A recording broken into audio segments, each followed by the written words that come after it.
Hello, everybody. Welcome back to Long Walk Talks. I'm your host, David Hensley, owner and creative director of Long Walk Productions, and I am here with my co-host, Stan Wilson Lee. Hi. Chris Barnes. That is also me. And our special guest for the episode, Robert Brafford. Hello. Yay, Brafford. Now, before we jump into this episode's topics, I feel the need to give our listeners an apology for those first two episodes. Why? That's Stan, by the way. I wouldn't know. I didn't listen to him. I've gotten some feedback, among other things I've been told. Made a couple of people sick. Made one of our listeners question... Wait, physically ill? Almost, yeah. Wow. Yeah. Made one of our listeners go into a depression for about 2 hours. I was there with him. Why? Well, They could have turned it off. Yeah. My intention was to come out of the gate swinging, and boy, did I. The content of the films we discussed was really dark and disturbing, so give us a second shot with this. Today's fare is going to be much, much lighter. Oh, no. I'm here. If you bring up a Serbian film during any one of these topics... What were the car chases like in that?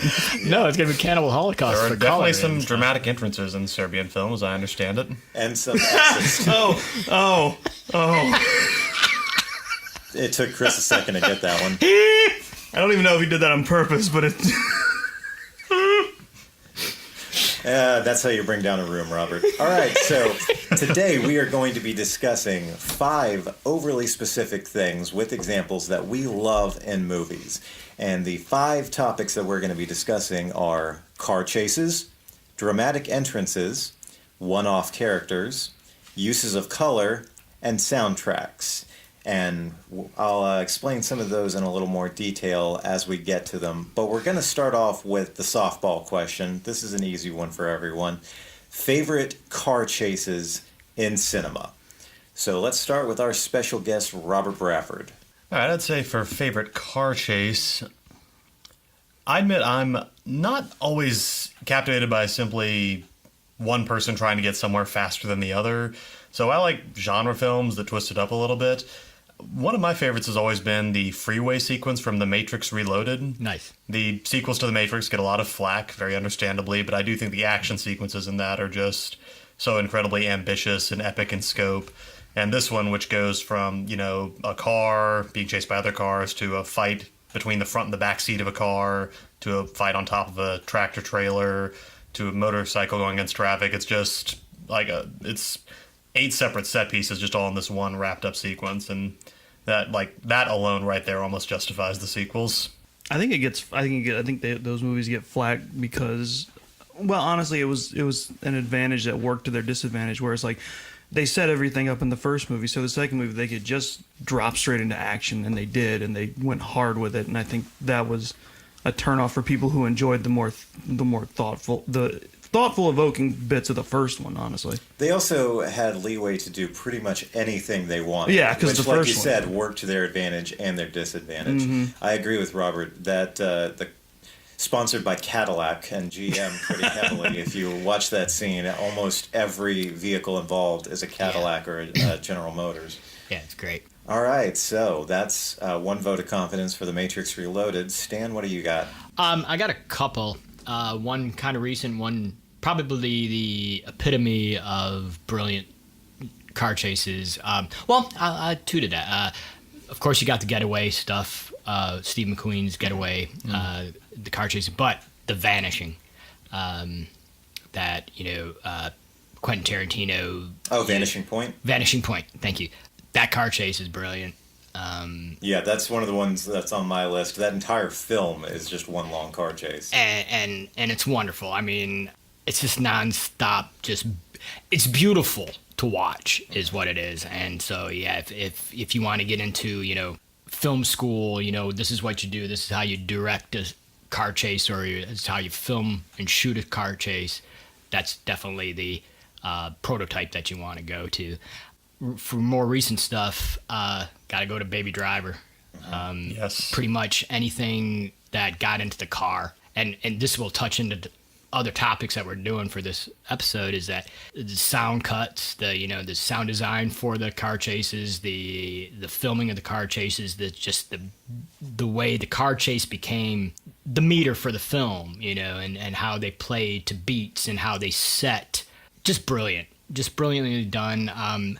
You wouldn't have expected it from Edgar Wright because, he did some cool stuff in the earlier stuff, but he really never had the budget for a car chase in the sense, so to see that come out of his repertoire was just really great. And what's the actor's name? Ansel Elgort? Yes, Ansel Elgort.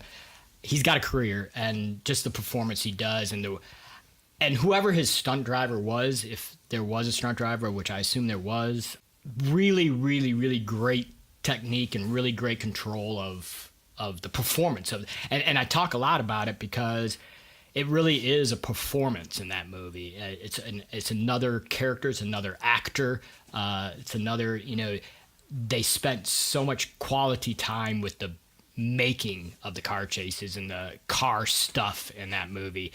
That to me now is probably a new standard that anybody coming after that is going to have to watch, and how can we be better, or how can we evolve the car chases from Baby Driver to our movie? It's like, because anything after that is going to be the people that have seen Baby Driver. If you don't do a better car chase, they're going to feel slighted.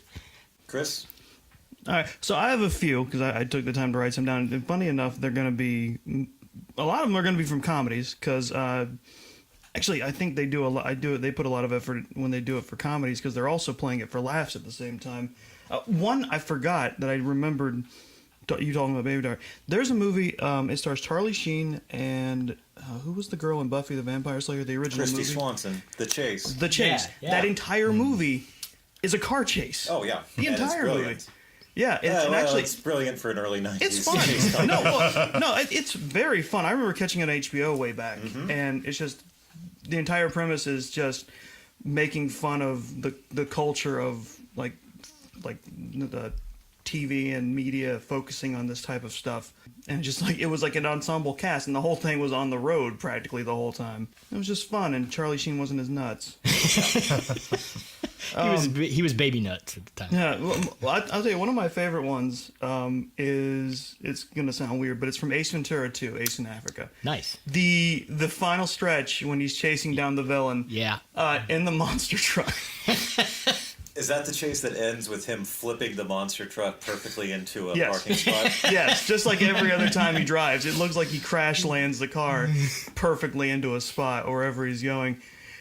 I love it just because of how nonchalant they always portrayed Ace when he's driving. Even in the midst of this high car chase, he just pulls up and he's like, "Hey."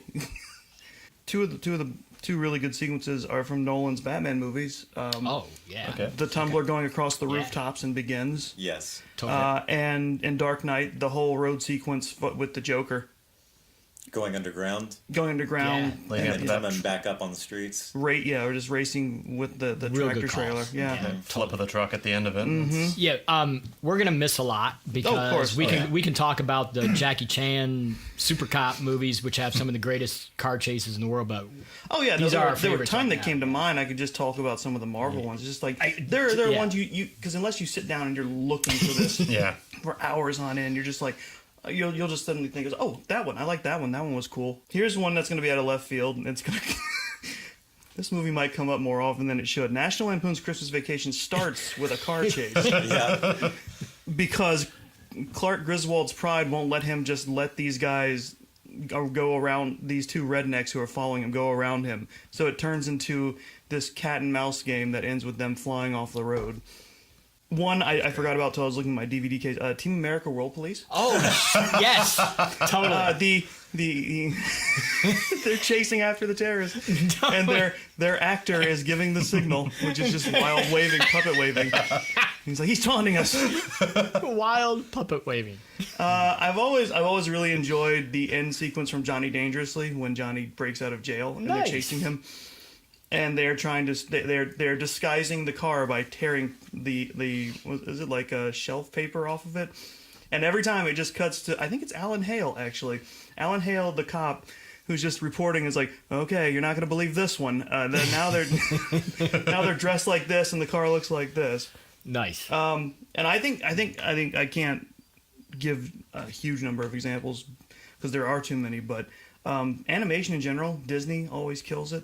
I think animation deserves a special credit because just like real life stunts that are planned out, like they have to meticulously sit down and storyboard every part of it. Like you can, I mean, I think when you're doing it live action, you do plan it, but the stunt drivers can always improv a little bit because they're talented professionals. Yeah, I'm agreeing with you, Chris, in the sense that we think that it would be easier in animation, but the idea that you have to create either those cells or those and every CG. bit of it you have to think of every part of it Exactly. and how it looks, and I think that's always really cool when you see a good animated car chase.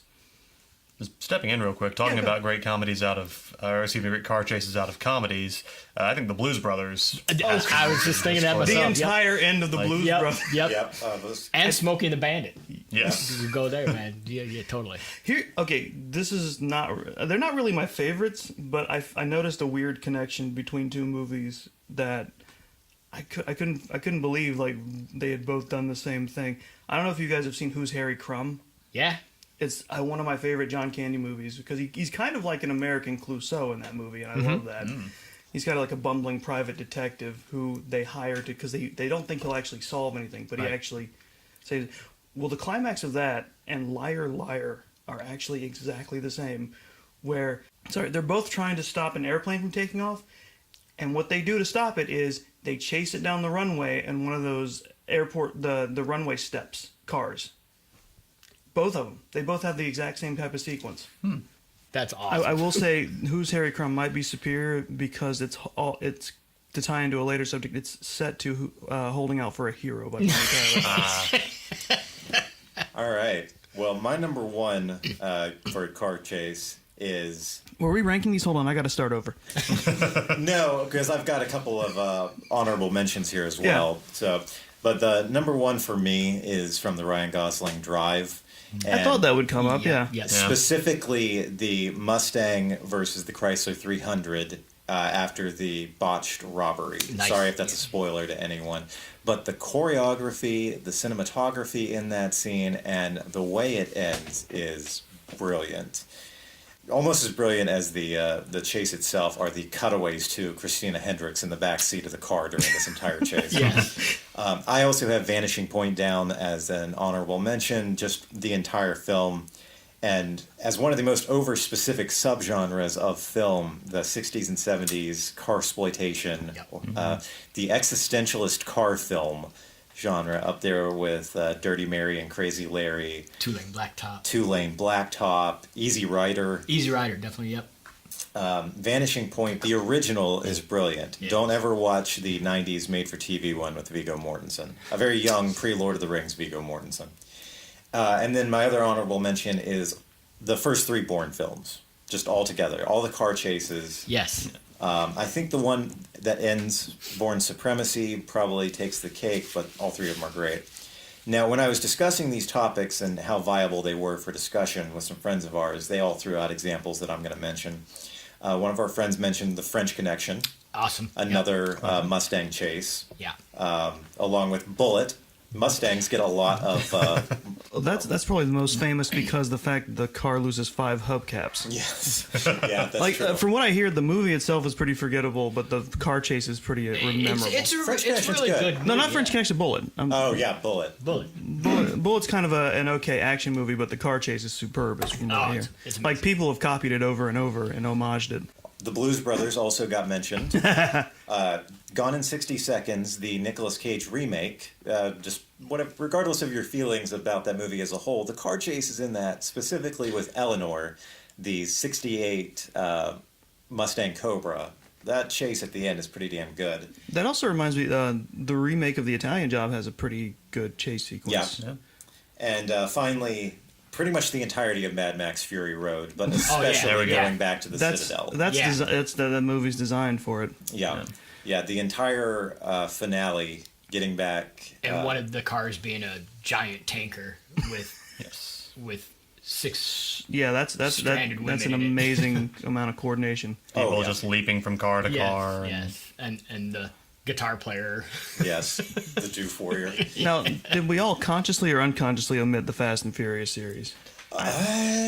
It feels like it's I just too on the considered it. nose. It is a bit on the nose, and I consider Because this- honestly, those movies end up being, okay, what is the premise to get these people in cars for like a good 40 minutes? And I think the best example of that, and probably one of the best shot and choreographed scenes, is actually in the most underrated of all of them. I think the third one, Tokyo Drift, in its execution, and specifically the failing of its execution. The first time the main character tries to drift in a parking garage and ends up crashing the car into everything possible while the other guy beats him effortlessly. That's a fantastic scene. That's the one that I considered from the Fast and the Furious There's something to be franchise. said about a sequence where someone either succeeds beyond their wildest dreams or fails amazingly. Yeah, the Something- main character gets goaded into doing something he's never done before, Yeah. which is drifting. Oh god, and drifting is such a precision thing to do. Mm-hmm. Is Tokyo Drift where they introduced the bikes too, the motorcycles, or is there no? I think you're thinking of Biker Boys, which came out around the same time as the first Fast and the Furious. Or I think My Torque favorite did terrible this one, right? motorcycle movie is Torque. There we Oh go. yeah, Torque. Torque was a dueling movie with Biker Boys. Because I think studios had the idea. It's like, well, Fast and Furious is doing good. Let's see if we can. What can we? Motorcycles. Let's bring back motorcycles. and talking about Biker Boys brings me to Turbo Kid, which is the greatest chases, but on bicycles. So it's like, Why would you want on anything to actual bring you to bicycles. Turbo Kid? Oh man, it's great. It's a brilliant movie, man. I recommend it highly. It is wonderful. All right, we're going to move on to our second topic. Well, Sorry, I just quick Jeff. question. Any TV ones stand out to you? I know. I mean, there were plenty of shows, especially in like Duel? the 70s. Like a lot of shows were really like that was their way of getting like stunts on the cheap. I think, in terms of like what they could do, like action. Like I would say Duel, in that sense, Spielberg's Duel with the semi versus the car. I've never seen that. admittedly, I don't watch a lot of shows where cars are huge. I can't now anyway, but I used to just like action-y type shows just didn't really appeal to me too much. I'm kind of the same. Wait, I don't drift towards them. And then, of course, you have the Knight Rider stuff, which well, for a TV series, Definitely I mean, they did do some chases, you know, and so whatever budget they had, it was good chases for an early 70s if it had movie. better animation, I would say Speed Racer. Speed Racer. Okay, I will say we have to give the devil his due and say Michael Bay is fantastic at chases. Yeah. He does a great job. Even movies that are kind of unmemorable to me, like he at least knows how to stick a chase in there. Oh yeah, both of the Bad Boys films, brilliant. I mean, even the dog fights and Pearl Harbor. I like how you left out Transformers, the series about things transforming. Well, Well, once the cars are standing up and walking. Yeah, I feel like cars don't really chase. That's cheating. They're just running. Yeah, a car chase loses its luster when the cars can turn into people and fight. And they didn't really chase each other as cars, though. There because they were would some- meet- There was in the first especially movie. in the first film. Yeah. there were a lot Where it of- was just cheaper Right, that to happened. drive You tend to forget that because that also is when the Mountain Dew robot happened. Yeah, the vending machine. And speaking of Oh my of God, some of the most shameless product placement I've seen in a film. A Mountain Dew vending He's a machine Decepticon. turns into a. It's the same scene where an brought to you by Xbox. Mellow Yellow. Yeah, it's the same scene where an Xbox also turns into a Decepticon. Sorry, Robert, what were you going to say? Well, just speaking Autobots of roll out. robots chasing each other, one that I also had on my list was the chase from Terminator 2, Judgment yeah. Day, Oh, yeah. where Yeah. you've got the T-1000 Robert Patrick Oh, in man. this big semi chasing John Connor on his tiny dirt bike, it's- and just that's again, we go back to film school stuff, and you know, this is what we study. You know, this is a moment we study. All right, well, we're going to move on to our second topic, which is dramatic entrances. Robert? Before I start, question: are we restricting this to human characters, or is this any kind of entrance? Because You can't say that dramatic gopher. I'm sorry. Oh, yeah, there goes your Caddyshack reference. dun dun dun. No, I would say probably one of my favorite dramatic entrances, and would be the introduction of Norma Bates in Psycho, the first appearance of Mother in that film. Yes. Yes, I mean it's one of the most iconic sequences in horror film history in general. but just, the shower, and our protagonist has just made this monumental decision to go back and return the stolen money, and we see a door open, we see a silhouette slowly moving in against the curtain. I don't want to say spoilers for Psycho, because I'd be really amazed if there's someone who's heard of this film who doesn't know how this goes, but yeah, that the person who's been our protagonist up to this point suddenly is brutally killed, and that's Hitchcock just changing the game for how we watch thrillers. For outside of human characters, I think the first appearance of the T-Rex in Jurassic Park. Ah, you stole my thunder. Yeah, that was almost on my list. Oh, too. it's so wonderful. The bill, the shaking or the rumbling water in the glass, and then this effect sequence. The very first appearance of the T-Rex. Yeah, because it's teased the whole time. So you see the goat disappear. I was thinking specifically of the end. Oh, the end is great also too. That's just like the bookend to an awesome entrance. Yeah. Because at the end it just storms in and takes care of business. But there's no better sequence than it finally just Jeff Goldblum in the back of that Jeep.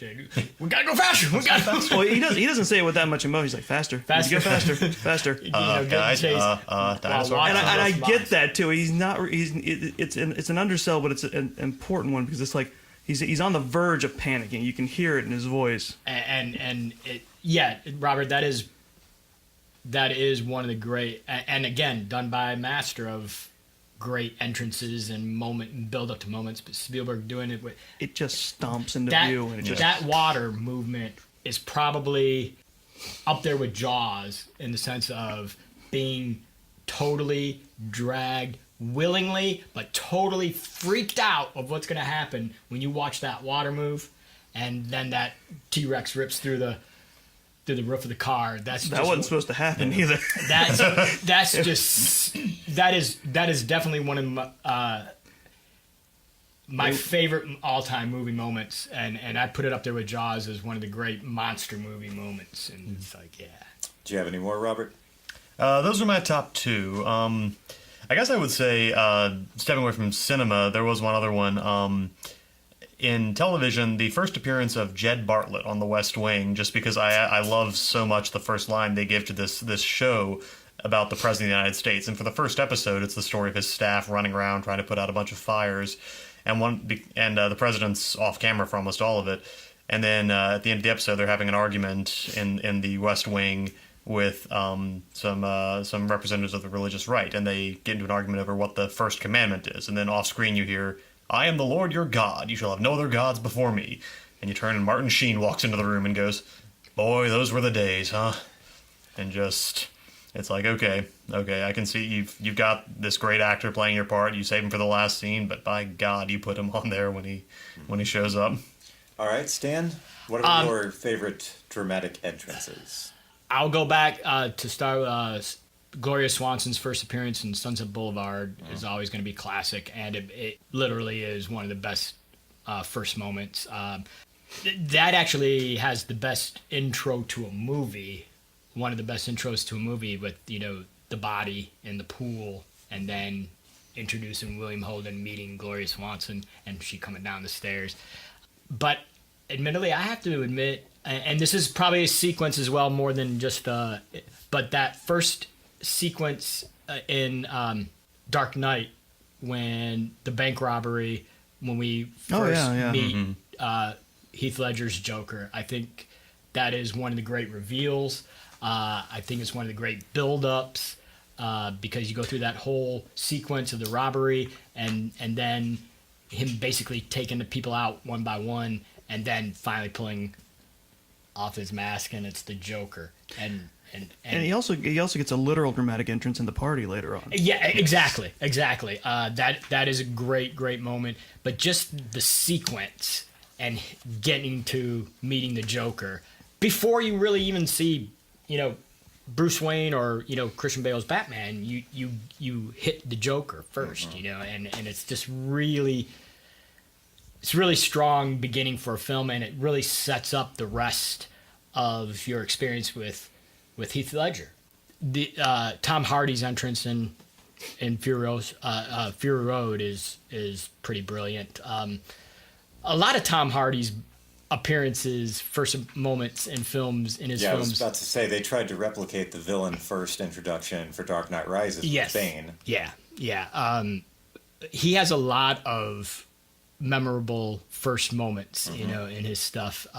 Warrior. Oh, yeah. His first moment in Warrior is, I mean, it's a natural, it's a naturalistic character, a real, it's not a cartoon character, but it's really, really, really powerful moment. I haven't watched Warrior in a long time. I need to. It's a really rewatch good that. movie. All right, Chris, dramatic entrances. I was gonna say, I think a lot of these are going to end up being movies, mostly because I think with television it's a lot harder to keep track. Like with movies, when you do it in a movie, it's meant to be a big sticking moment. But with a TV show and it's moving constantly, you can't really keep. Like honestly, all of soap opera is a big dramatic entrance for some people. One after the other. Yeah, Which makes it awesome. I'll toss in the classic, which is Darth Vader entering at the end of at the beginning of episode 4. Totally. Just like the rebels are standing there waiting, and then suddenly just bang enters the stormtroopers and Vader behind them, just casually just picking people off. And when they kind of replicate that at the end of Rogue One, that's The only time you ever really see Darth Vader at his full power at the end of Rogue One. Yeah. One kind of out of left field, it comes at the end. There are some good ones in the series, but I've only seen the first 3 of the Pirates movies. And I think one of my favorites that just stuck with me was the end of Pirates 2, when they're in the voodoo woman, the Avatar, goddess of chaos, lady's place, and they come to her for help. And then just down the steps comes Jeffrey Rush as Captain Barbossa, who died at the end of the first one. You just it's a great okay, here there's a third one coming, because he just comes down, he takes a bite of apple and goes, "What's become of me, ship?" And it's just credits, and that's really fun. That's one of those cases where, and this is the story, and they say this a lot about films, and you're never sure if it's true, but allegedly they didn't tell the actors that it was going to be Jeffrey Rush. Oh, yeah. They thought it was going to be Zoe Saldana's character from the first one, or one of the other bits, but so those are their reactions of surprise are all real. That's one of those times I get behind them not telling actors stuff or surprising them. Like you hear stories of we're going to surprise them with something like this and to make them react better, and I hate that. Or Jared Leto sending his castmates. It's like when actors get too method, or when directors are like, "I'm basically using you as a prop and not for your acting skills," and that just makes me angry to hear. It's just like, you trust these people to be acting professionals, so let them act. But I think someone suddenly walking into a room generating real surprise, that's actually a really cool move. Yeah. That's a good, because sometimes you really can't replicate the first time you're shocked by that.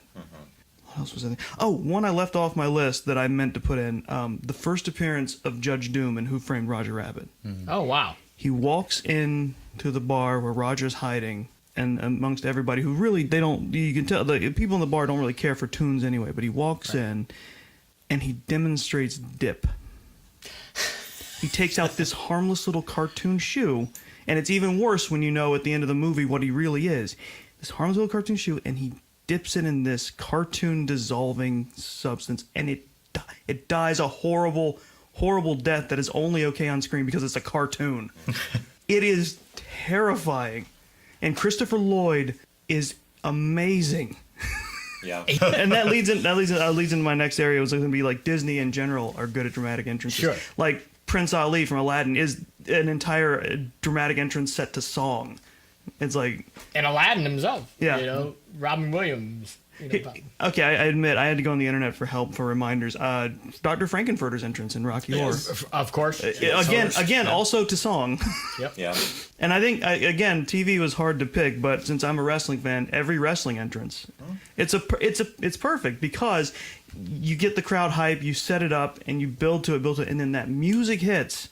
And everyone, the reaction is just or they boo, and out comes That's why I call professional wrestling, professional fighting sports, and the best theatrical stuff. Oh yeah. It's Because wonderful live theater in that sense. the stuff that the way it's structured, from moment one to ending moment is exactly how Aristotle wrote. You would be extremely hard pressed to be able to replicate the kind of reaction you get when you hear especially in the heyday, and even now when you hear Glass Shatter in Austin comes Yes. out, or something, or Yep. or the gong and the Undertaker's music hits. It's The like, explosion or Kane. yes, yeah, any of that, like it's or the mixed reaction of when Cena's music plays. But that's And now your mind, it's like, but that's more of a play along than anything Right. else these days, at you know, least. I love watching all of us be reminded of new ones that we didn't. That's have written great, down. though. Yeah. That's the introduction of Creed. You know, Yeah, I've added 3 things to this list, to my list, since we started talking. And on that note, let's throw it over to you then. All right. So my initial reaction to this category is probably almost entirely recency bias. But my first reaction was to go with Thor entering the Battle of Wakanda. Oh, Nice. yes, that's with, great. Rocket Fucking and brilliant. Groot. Yeah. Banner literally yells out, "You guys, You are guys are so screwed." screwed. And this category, I've added this is where 2 of those new additions came from since we started talking. I think after thinking a lot about it, my all-time favorite dramatic entrance has to go to John McClane in one of the last scenes of the original Die Hard. Yeah. It's the Nakatomi Plaza has been blown to shit. Hans is down to 2 henchmen. He's got John's wife hostage. They are about to get away with the bearer bonds they're stealing, and then one of his 2 henchmen gets knocked out. John screams, "Hans!" Everyone turns, and John enters holding a submachine gun, drenched in blood, drenched in water. He is beat to shit. He looks Feet are terrible. torn His up. feet are torn up. He's standing there looking 2 seconds from death. And if I remember correctly, he looks at Holly and he says, "Hi, honey." Brilliant.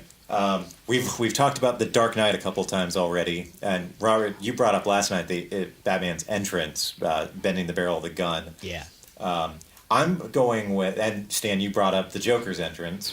I'm going with gliding into the unfinished building and tackling who he thinks is one of the hostage takers, only to realize that the Joker has swapped the hostages with the hostage takers to Amazing. fool the SWAT team. Brilliant. That lead into that sequence, and then going on to leading into another dramatic entrance where he blows the floor out from under a SWAT team, and they dramatically enter the floor below them. And the 2 that I've added while we've been talking, the mail delivery guy at the end of Back to the Future Part 2, Oh, wow. immediately after Doc Brown. Joe Flaherty. Yeah, immediately after Doc Brown gets zapped into the past, Marty is freaking out.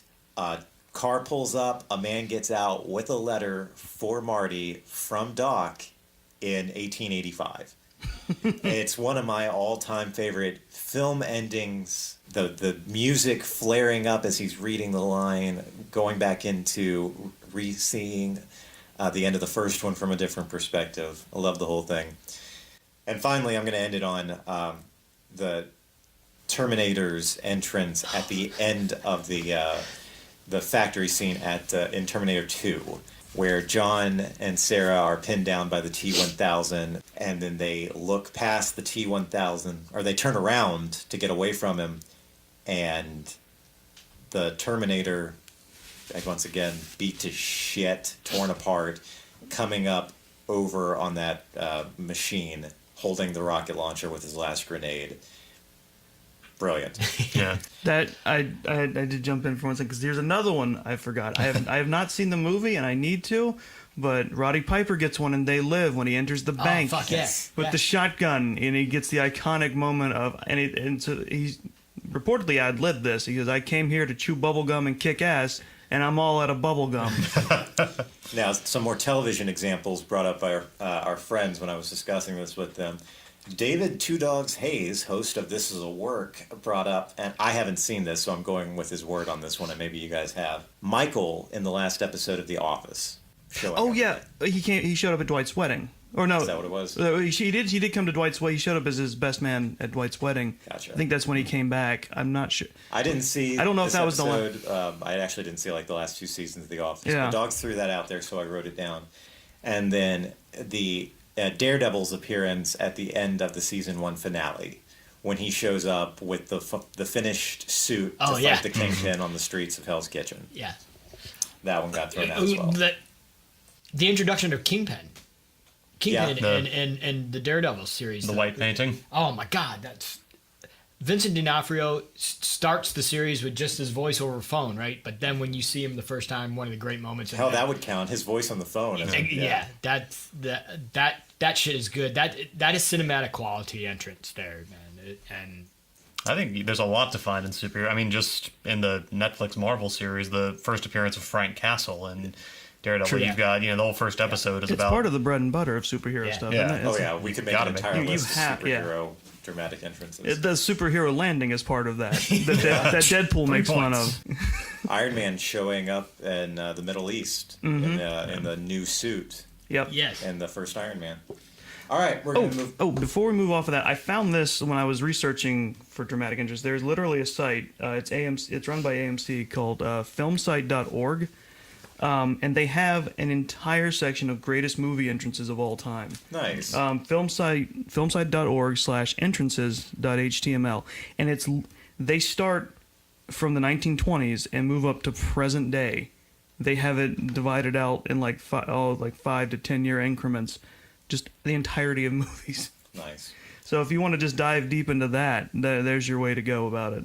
All right, so moving on to our third category, one-off characters. Now, to elaborate on this category, this is a character that appears in maybe one scene of a film, or if it's a franchise, they are in only one part of the franchise and don't appear in the others. So, Robert, start us off with one-off characters.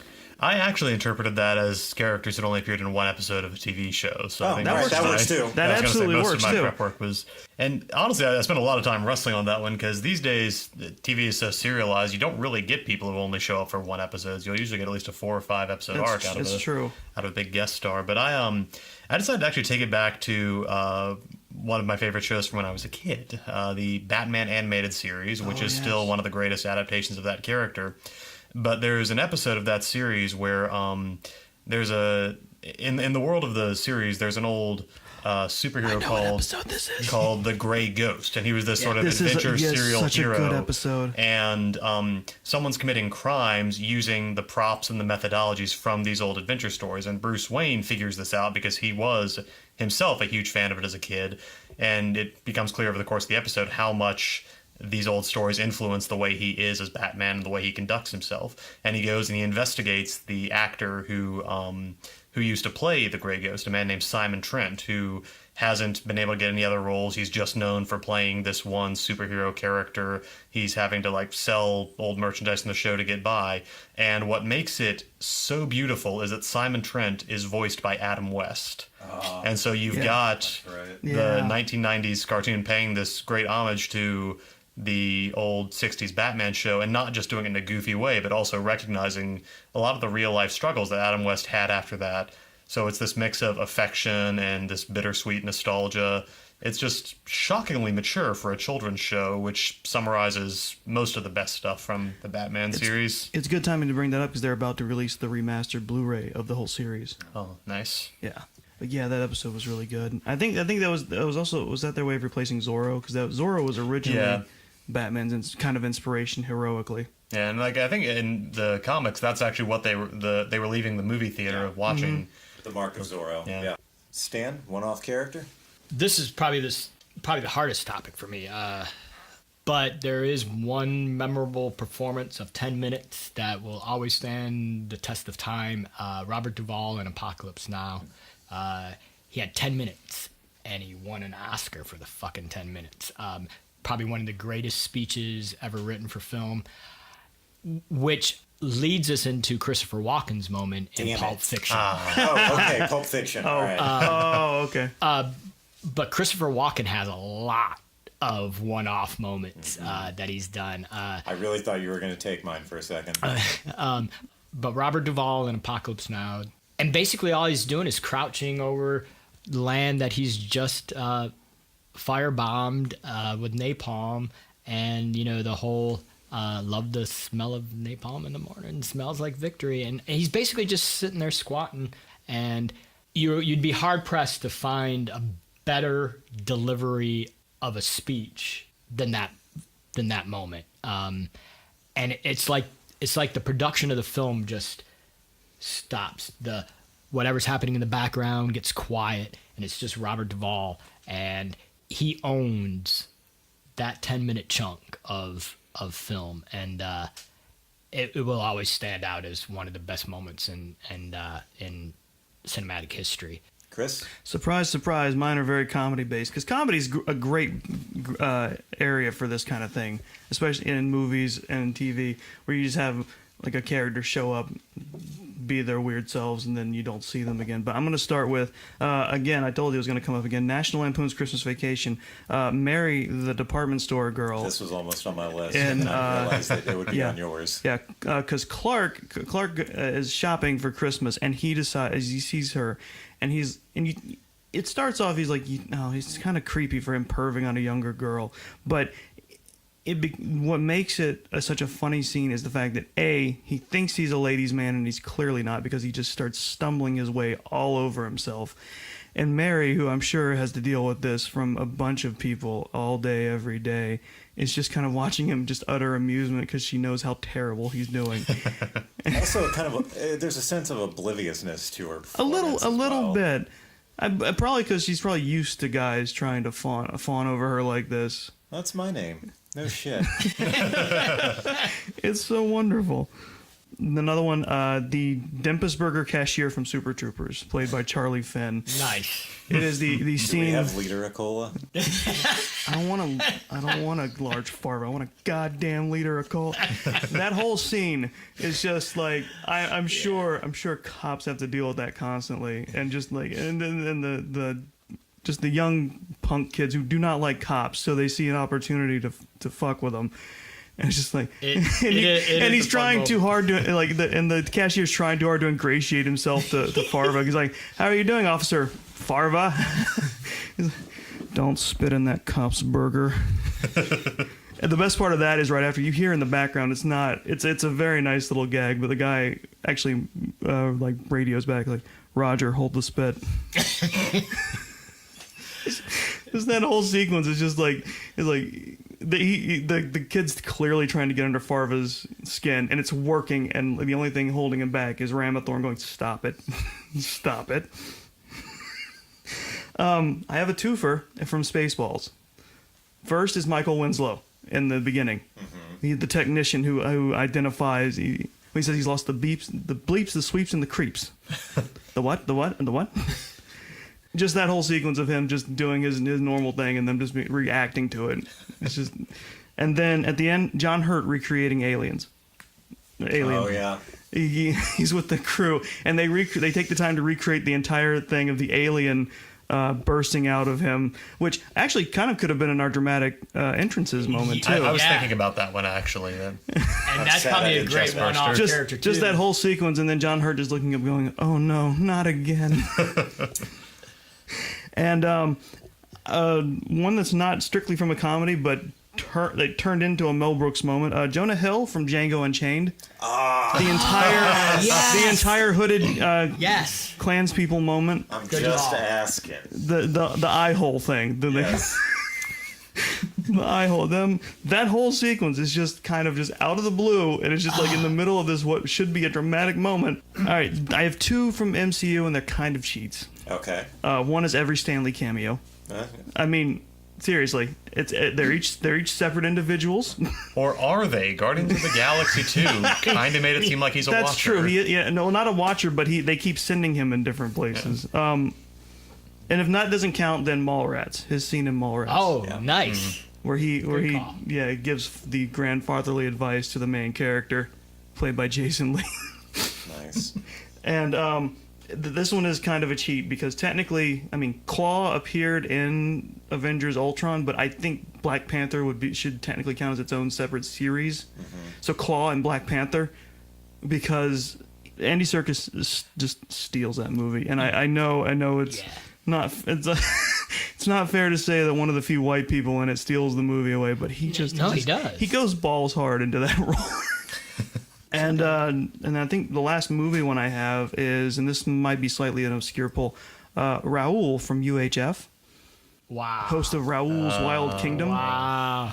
Because out of all the weird shows they do, Yeah. they end up watching that one going. And he just, what was he? He was teaching turtles how to fly, I think. And he starts tossing them out the window. And I remember Weird Al, like the actor who's his partner in the movie, is like, "Where'd you find this guy?" And he's like, "Me. I thought you found him." And he's somehow on their station without having just done anything. And I think, and I have one TV one, because again, TV was harder for me to pick out. But Conan O'Brien's appearance on Andy Richter Controls the Universe as the head of the company, who just as it goes on just shows off how just clearly insane he is. Because he starts off seeming like reasonable, and then just devolves into just this weird, just insane man. Nice.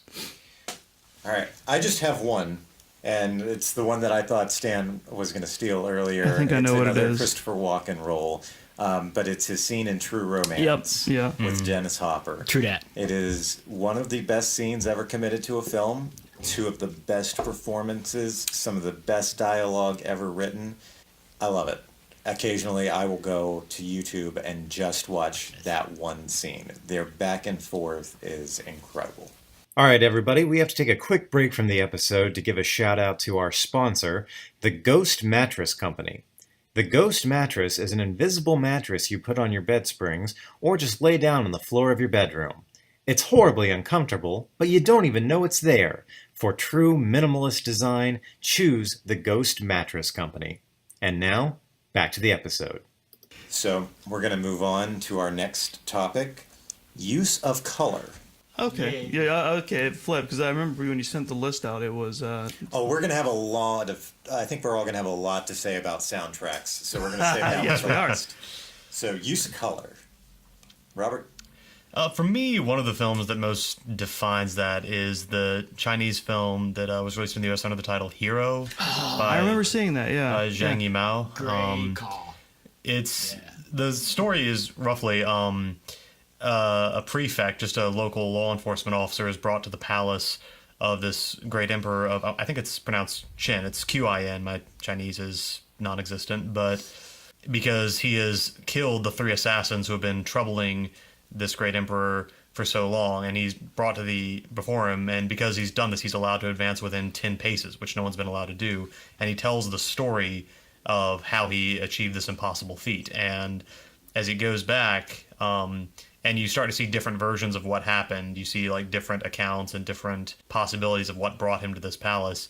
But each story is told with like different colors. And so you've got, red in one version, blue in another, green in another.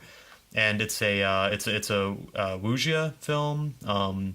So this isn't just people walking around. This is people flying through the air, spinning, moving, and so every piece of fabric is fluttering. You've got to fight in a grove of cherry trees with just blossoms just filling the air. It's visually just such a spectacular film, and the rich colors are such a key part of what makes that work. So I can't remember. Does the color of each telling denote just which version, or is one more truthful than the other? It kind of relates. That basically a lot of it is the motivations of the people who are doing it. So in one version, he's talking about how he was able to do what he did because the assassins were swept up by their own passions, and that's where everyone's wearing these rich reds. And another, someone projects like a very logical, very clear-headed course of action where everyone's just wearing a very icy blue. Mm-hmm. And so it does tie into sort of the theme of each telling of the story. Yeah, because I only ever saw it in theater the one time, so I couldn't remember.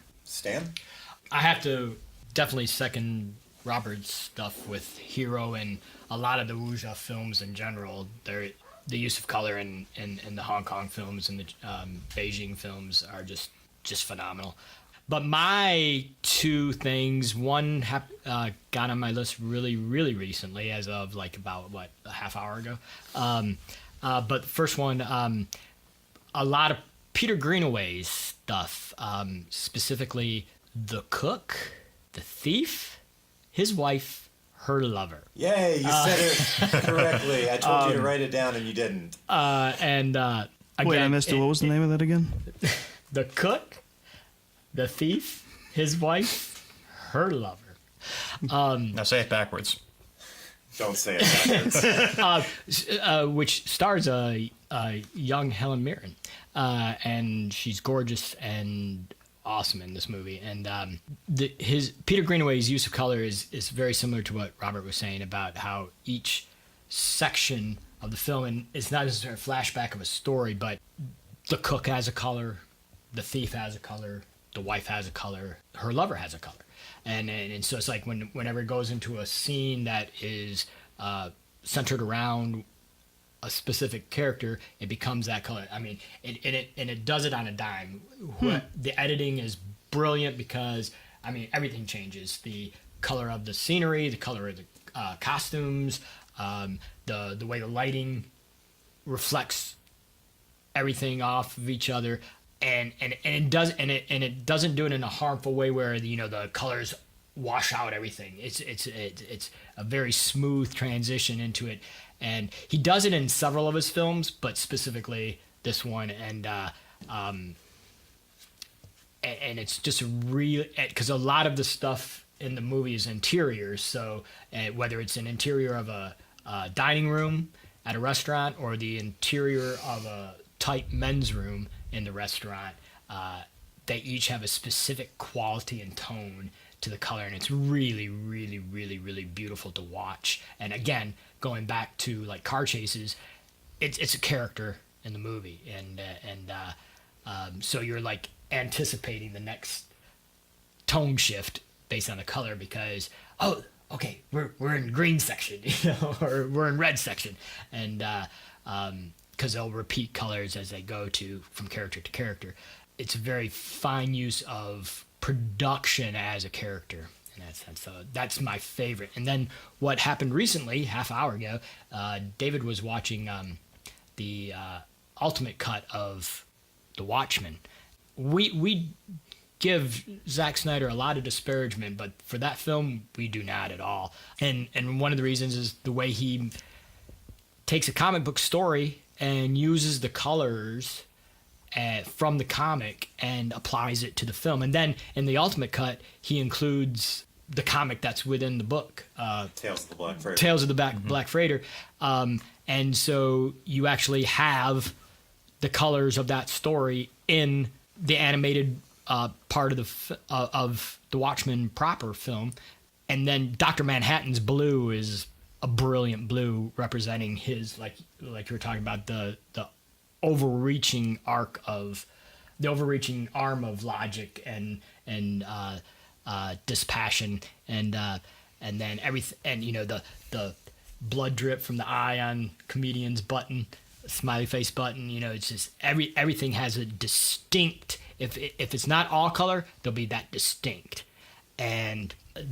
area of color. And again, when I walked into the office and saw you watching, I was like, oh fuck, this is on my list, because it is definitely one of the, because everything, when they Dr. Manhattan's change, the colors used in the the energy sequences and everything, the colors of the blood in the movie. Zack Snyder uses lighting to reflect off the raindrops in the rain scenes that totally affects the costumings and everything. That's a really big favorite of mine in color. But maybe one of the great uses of color ever was in a black and white film by, again, the master of these touches, Schindler's List.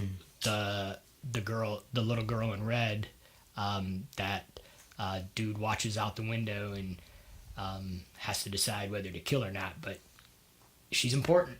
She's in red, and she's the only thing in color in that movie, and it's so powerful whenever she appears. I'm not sure if that can be considered a use of color because it's just a moment, but yeah, in fact, it's on the list for things that our friends brought up when we were discussing it outside of here. Yeah, those are probably my three things. And that's, the Schindler's List example is the one that Katie brought up, my wife. Chris? Yeah, it's kind of funny how that eye for color didn't follow him to DC. I'm just going to say that about Zack Snyder. Yeah. What about Sucker Punch? I never saw that, but was that more muted?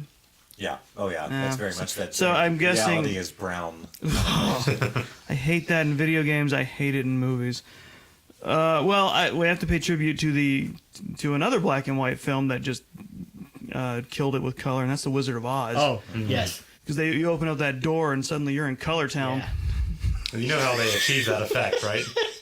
I forget, how did they... They literally painted her back in the Oh, that's black and right. white colors. That's right, because she steps through. Yeah, because they didn't have the technology to make this section of the shot color in this Black and- section. yeah. So it's just literally the inside of the door and her back, her clothes, everything is painted.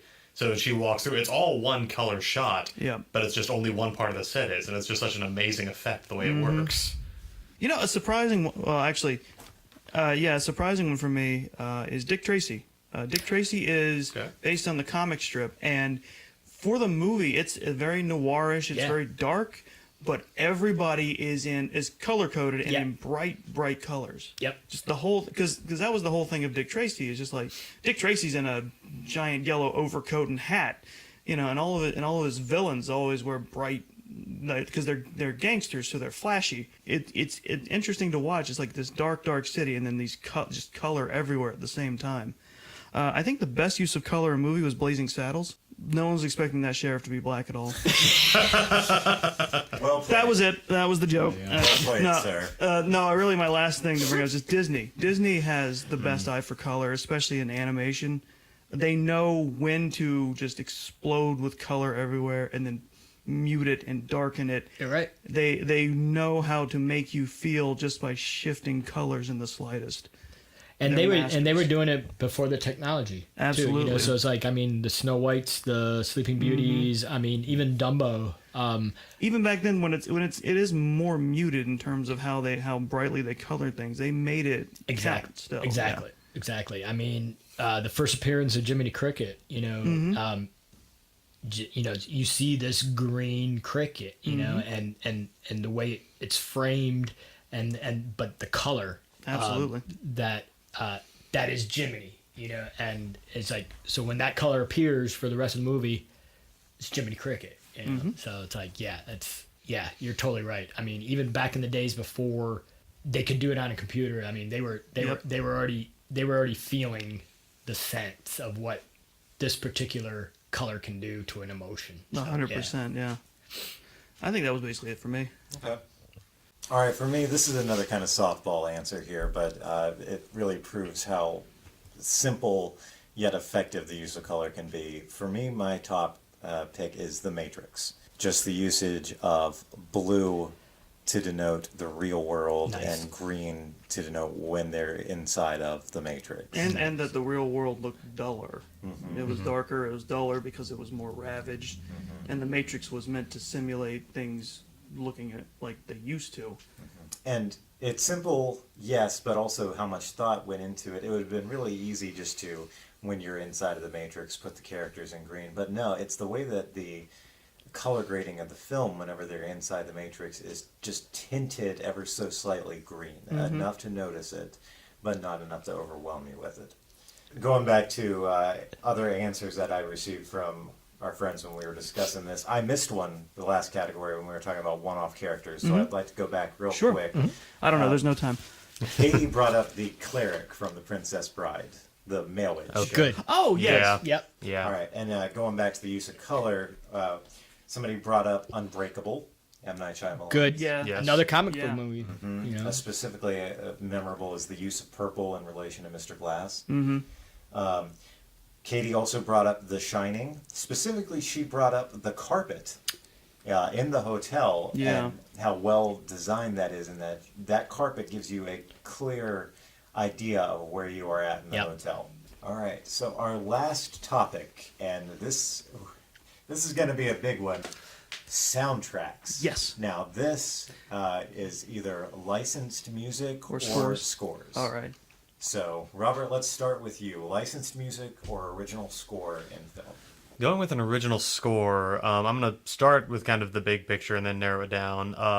Pretty much everything John Williams wrote for episodes 4 through 6 and episodes 1 through 3 of Star Wars. I think his work on Force Awakens and Last Jedi is fine, but if you want to talk about just masterpieces of soundtracks that don't just underscore scenes but are part of them, that carry you through the emotion, that are as much a part of what you're watching on screen as the sets or the actors or the costumes. Luke looking at the two suns of Tatooine with binary sunset underneath that, or the first appearance of the Super Star Destroyer in The Empire Strikes Back under the Imperial March. But for me, I think my favorite of his works is actually what I would consider the worst of the first 6 Star Wars movies. Attack of the Clones, I think, is just without obviously the prequels. That's all been talked about to death. I think Attack of the Clones is the weakest, but its score is just gorgeous. And where that film tries to tell a love story that doesn't work, John Williams' theme called "Across the Stars" for Anakin and Padme is honestly one of my favorite pieces of music from film. It's haunting. It's sweeping. It's everything that the romance is supposed to be in the movie and not really succeeding at. But the music almost gets it to the finish line. It's really amazing how well he does that. So yeah, and John Williams, I'm sure you could point to any other movie he scored as well, but I think Star Wars is always going to be one of his greatest achievements, and Attack of the Clones specifically is where he deserves the lion's share of credit for where that movie works best. Stan? I'll continue the John Williams stuff, but I would go farther back. Nothing's more characterization and build up than his soundtrack for Jaws.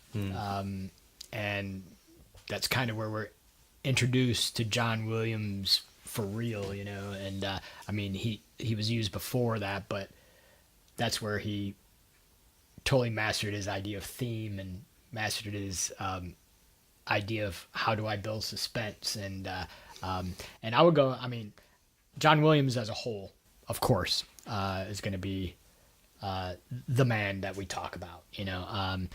He's done pretty much every Spielberg film, hasn't he?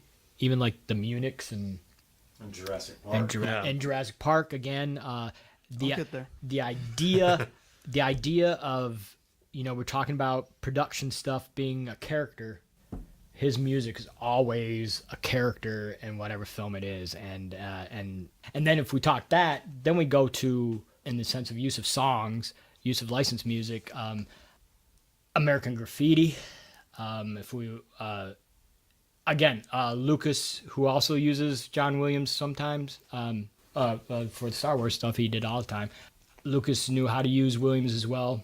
Maybe not as well as Spielberg, in my opinion, but the stuff he does for Lucas is great.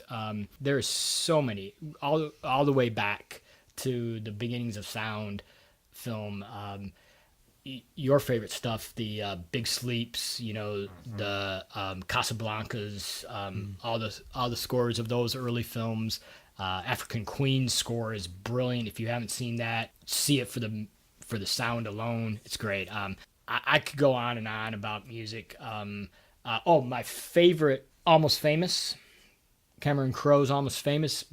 Some of the best use of music, of licensed music ever, and original music. Cameron Crowe has the advantage of having, written for written for Rolling Stone, right. So I think totally there. One of the scenes that best exemplifies is them just sitting down and singing Tiny Dancer together. Yes, absolutely. That's a great moment.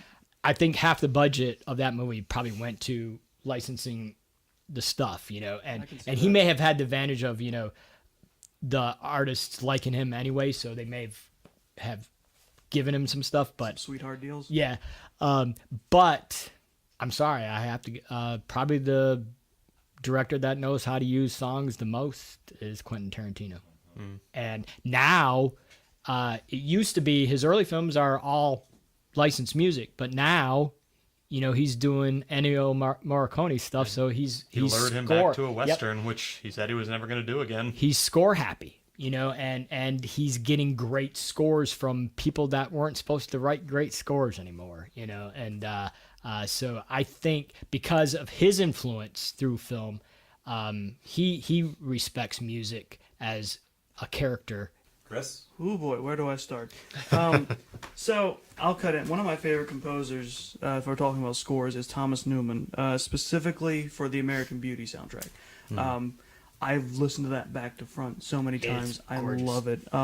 And I also love an earlier score he did for a movie called The War, starring Kevin Costner, because it's very similar. And one of those tracks, Angel Pin, was used as the trailer for American Beauty. And until I finally found a website that kind of detailed what gets used in trailers as themes, I was so lost. Like, what the hell is that song? It's not on it's not on the album. Where is that from?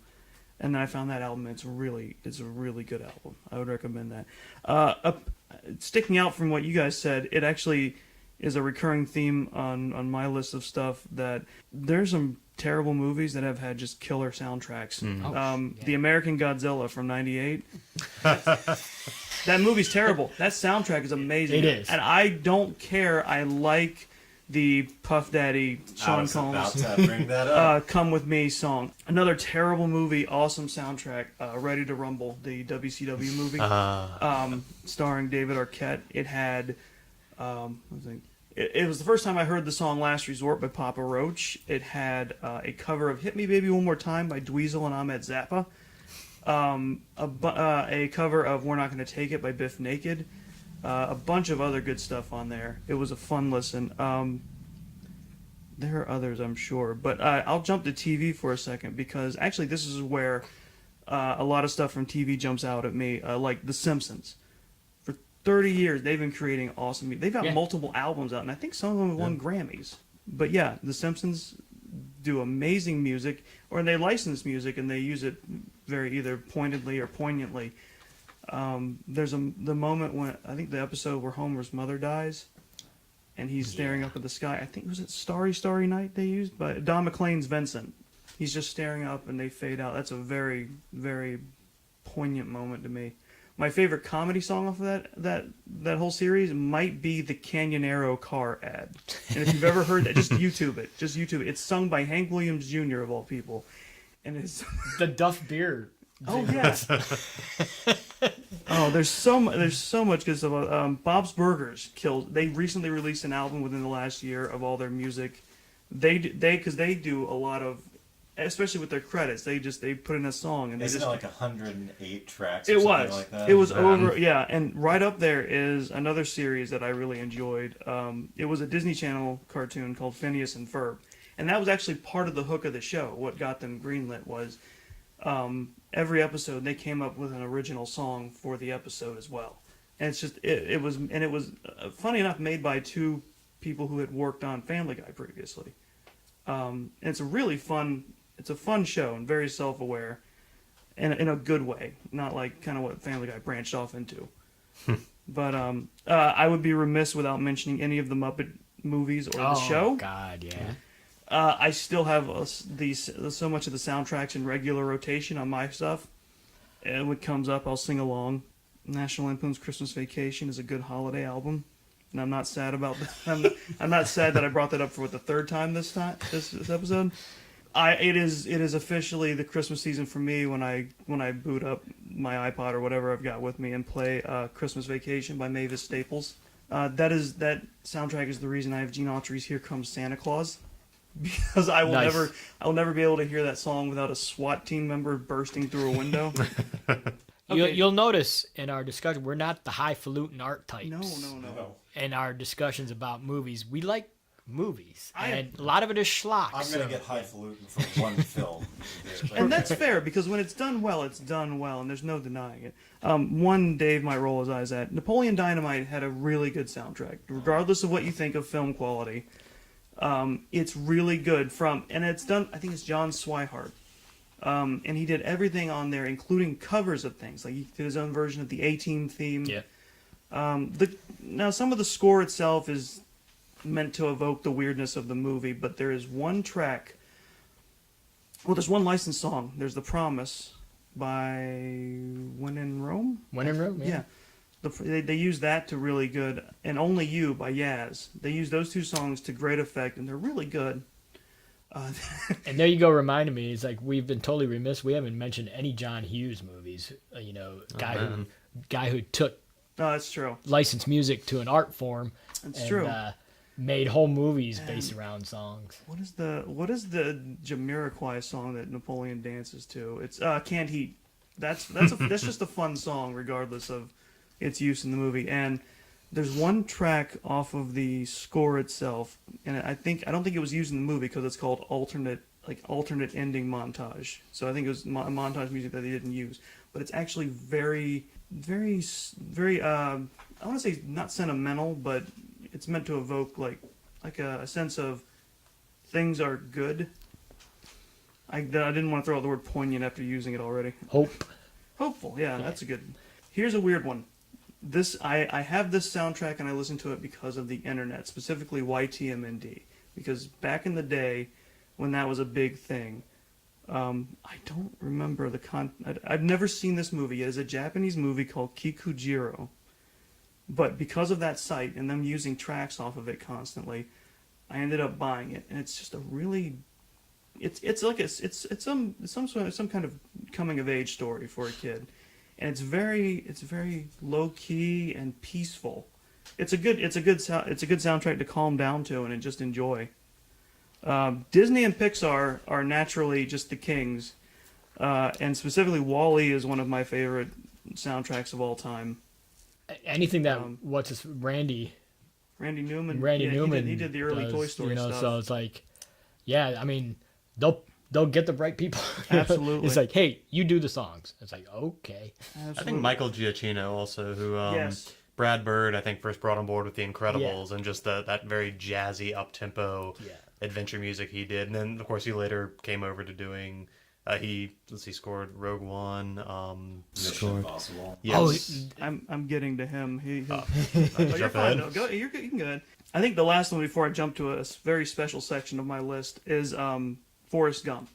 Again, regardless of what you think of the movie, they did a really good job with the score, and the music they chose for the movie is wonderful. And then the last section of my list is movies I love one specific track from, because there was a lot of movies where it's like, I was like, I love the soundtrack. Wait, no, I like this song in particular. I know Ghostbusters 2 is a special one because it has the Higher and Higher cover when the Statue of Liberty is walking through New York. I love that one. I know it has an actual name, but it's just the plot summation scene from Clue. The music they're playing as they run from room to room across the entire mansion, and Tim Curry is just recounting everything that just happened, is perfect. This one might be kind of obscure a little bit. There was I'll talk about it maybe in the next episode. There's a remake of A Night at the Opera, the Marx Brothers movie starring John Turturro, called Brain Donors. And it's one of my favorite movies. And the title theme from that is by Mark Mothersbaugh, who you may remember from Devo. And he's been all over movies and TV ever since. He's a Danny Elfman. Yeah, very much. And it's just like his title theme for that movie is one of my favorites. We haven't talked about Danny Elfman. That's true. Or the Judd Apatow inspired movies. I'll throw into my list Nightmare Before Christmas. Yeah. That's Danny Elfman all the way, and that is a fantastic theme. All of that is great.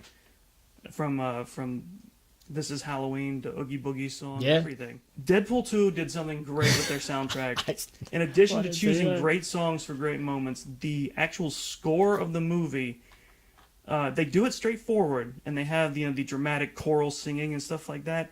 And then you get to the Juggernaut scene, and when they're fighting, is Juggernaut in Deadpool too? Oh my God! Oh yes, he is. Oh God, did I just spoil that? I haven't seen it yet. We're gonna sit down and watch it. We are gonna sit down and watch it. Oh my God, I'm so sorry. No, it's okay. I'm glad. But he's in it, and they do right by him. Good. I'm good. so happy about that. But yeah, because going back, one of my favorite moments in use of music in the first Deadpool, when they're on the bridge, and they're fighting with the cars, and he's catching, the slow motion sequence and the song they use for that, because he uses it's like Angel of the Morning. Yes, that's right. Yes, probably that soundtrack was done to perfection as well. Single greatest use of an action moment score. It's perfect for the dissonant mindset of Deadpool too. Yes. It's like, of course. Yes. Actually, they've done that in the comics too, where it's like one time he was sneaking around somewhere, and they were watching him. It's like, is he? And he was singing "Who Can It Be Now" by Men at Work.